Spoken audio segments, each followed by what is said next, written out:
9:01 here on the great WRKO. Jeff Kuhner, Boston's bulldozer. Okay, my friends, joining us now is a man who needs no introduction. He has been on this show many times in the past. Senator Ted Cruz, Texas Republican. He has a brand new book out. The timing could not be more perfect. It is soaring, I believe, #1 now on Amazon. It's called One Vote Away: How a Single Supreme Court Seat Can Change History. Senator Cruz, thanks for coming on the Kuhner Report, and as always, welcome. Jeff, thank you. It is great to be back with you, and thank you for what you do each and every day. Senator, I've got to ask you, I really want to get into your book. I think you make some brilliant, fascinating points. But the election tonight, big debate between the vice president and Senator Harris. What do you think the vice president needs to do? So I think the vice president is going to do well tonight. He's a good man. He's a decent man. I think what he needs to do is lay out the contrasting visions for America that the two candidates and the two tickets represent. I think if this election is a contrast between free enterprise and the blessings of free enterprise on the one hand versus socialism and government control, we win. If this election is a contrast between rule of law and the Constitution and the Bill of Rights on the one hand, or anarchy and violence in the streets and riots on the other, we win. And so I hope that the vice president stays focused on substance, stays focused on issues. The Democrats' strategy is very different. They don't want to focus on issues. They don't want to focus on substance. They want this election to be a battle, a personality contest. They want it to be a referendum on whether or not you personally like Donald J. Trump. And they think they win that referendum. I don't know if they're right about that or not, but I do know if we focus on the issues and substance, that our ideas work and their ideas are radical and extreme and dangerous. Look, I think the debate's going to be lively. Kamala is my colleague. She serves in the Senate with me. She is a charming, effective politician.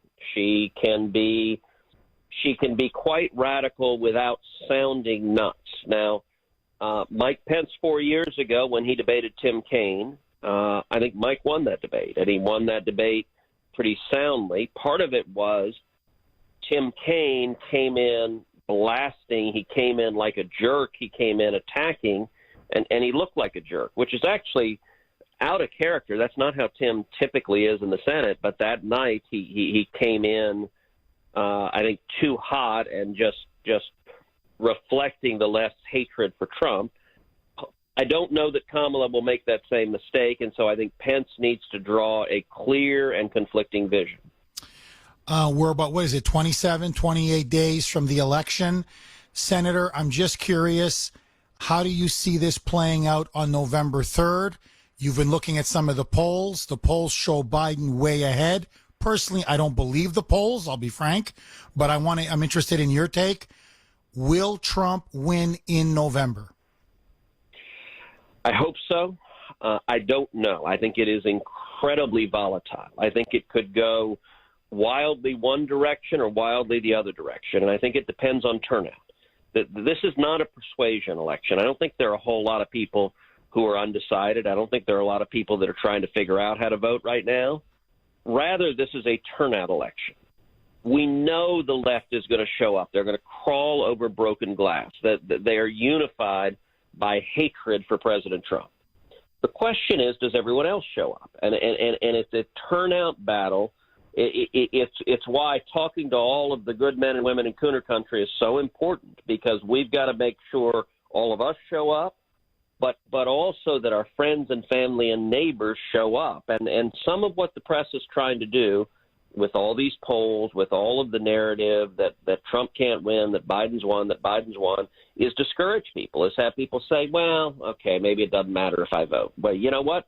That's how we get a terrible election. I think if people show up in big numbers, if conservatives and libertarians and just common sense Americans who believe in low taxes and low regulations and lots of jobs and and don't want to embrace wacky left ideas like abolishing the police, if all of us show up, we could have a great election. The president could be reelected with a big margin. We could grow our majority in the Senate. We could even retake the House. And I'm working hard to take the gavel out of Nancy Pelosi's hand.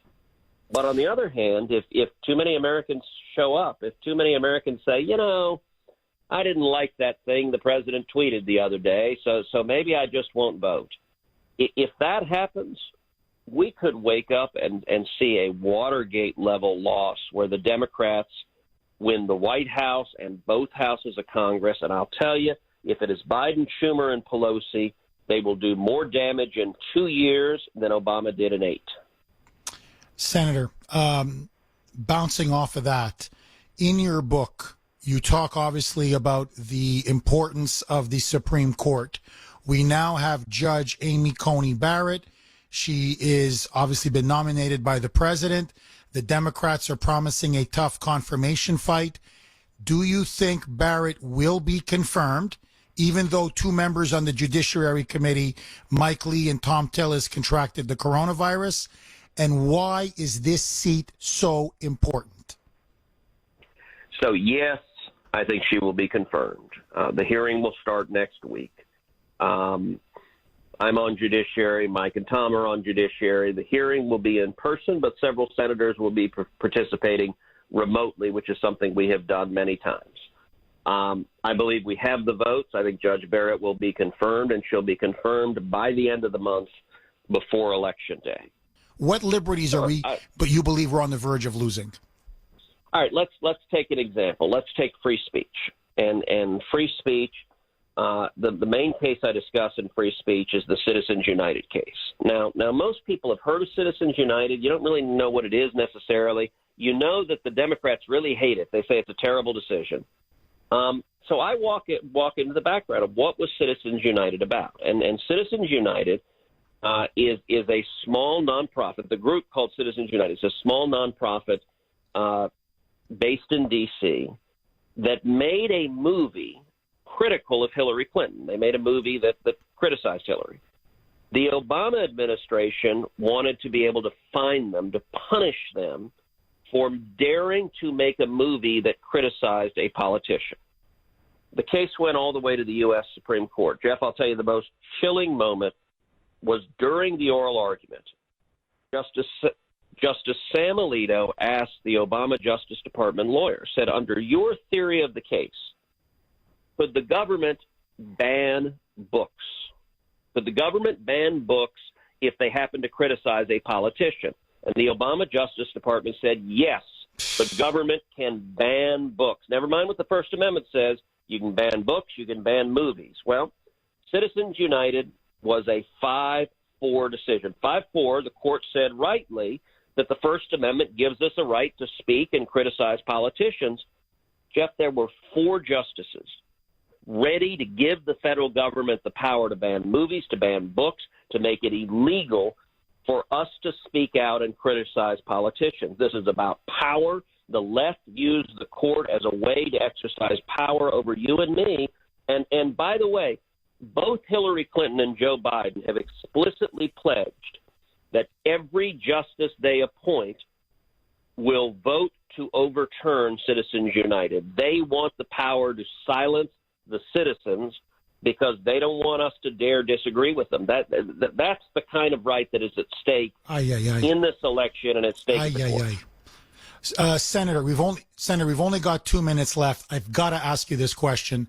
Schumer says that if they regain the Senate majority and Biden wins, they're going to pack the Supreme Court. Why is packing the court such a bad idea? Well, because it would destroy the independence of the court. If they come in and increase the number of justices from 9 to, say, 11 or 13, it makes the court a political body. It means that it's just whoever's in power, you fill it with your justices. It also means necessarily the next time Republicans take power, then we'll add it. If they take it to 13, we'll take it to 15 or to 17. And it just becomes the court is meant to be independent. It's meant to be enforcing the law. It's meant to be enforcing the Constitution. The court is not supposed to be a legislature. And part of the beauty of the Constitution is that policy decisions are made by elected legislatures. And in the 50 states, look, the people of New Hampshire can reach different policy decisions than the people of California. That's a good thing. That's a wonderful thing. We have 50 states. We can have diversity. What the left wants is a Supreme Court that is a super legislature, so they don't have to convince the voters. They just convince 5 unelected judges wearing robes to decree it for the country. And this is about power and losing your rights. Senator, thank you so much for coming on the Kuhner Report, and congratulations again on an absolutely outstanding book. Thank you, Jeff. God bless. God bless you.